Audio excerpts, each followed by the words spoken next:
A good nerve Shabbos Parshas Noach.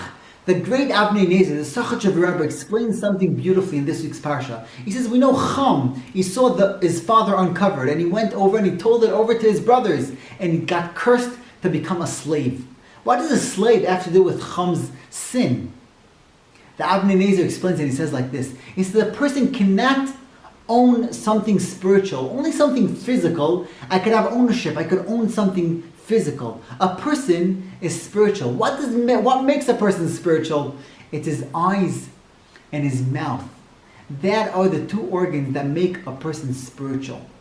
And therefore, Chum, it says, Bayar Chum es erbas, he saw his father uncovered, and therefore, Bayelech Bayaged Le'echav, and he went and he told it over to his brothers.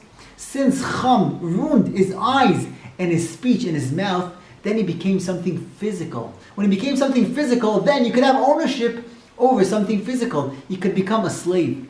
That's why the Torah says that if a person knocks out the tooth or the eye of his slave, he goes out and he becomes free. Because then he was misaken, he fixed up that sin of the eyes and of the mouth, and then he becomes free because he becomes spiritual again, and you cannot own him anymore.